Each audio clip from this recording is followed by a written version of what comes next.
Tersangka DE, warga Jalan Kimarogan Kertapati, ini jalani pemeriksaan di ruang Pidum Polrestabes Palembang karena sudah maling ban mobil warga yang lagi terparkir jeru rumah.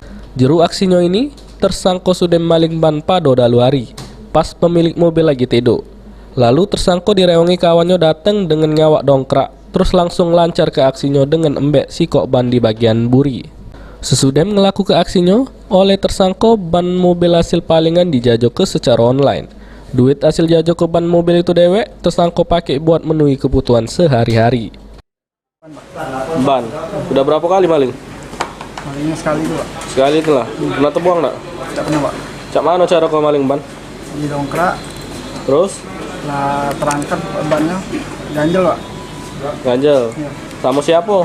Rewang yang kena lupit, Lo dapet duluan? sudah dapat belum, Pak? Oh. Di mana kamu malingnya? Tanggorako. Di mana?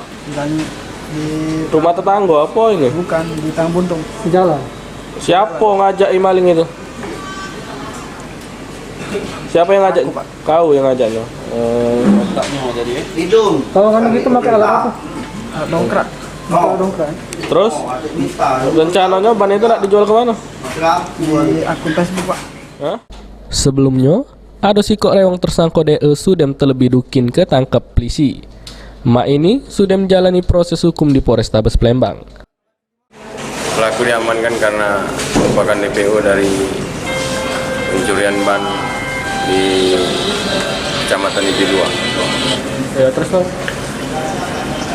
Untuk rekannya telah terlebih dahulu diamankan sekitar awal bulan Maret, inisial F, dan dari pengakuan tersangka yang telah diamankan melakukan pencurian tersebut bersama dua orang rekan yang lain, inisialnya I dan D. Ini motor tersangka ini tinggal Bang ya saat melakukan Pada pencurian? waktu tersebut motor dari pelaku tinggal di TKP sehingga pelaku F selaku pemilik motor berhasil diamankan terlebih dahulu. Jadi total pelaku ada berapa? Pelaku berhasil mengakukan oleh tersangka ada 3, 2 telah berhasil diamankan dan 1 lagi masih dicari. Ini tersangka DE nyusul rewangnya buat ngeringkuk di balik jeruji besi tahanan Polrestabes Palembang. Irawan, PAL TV.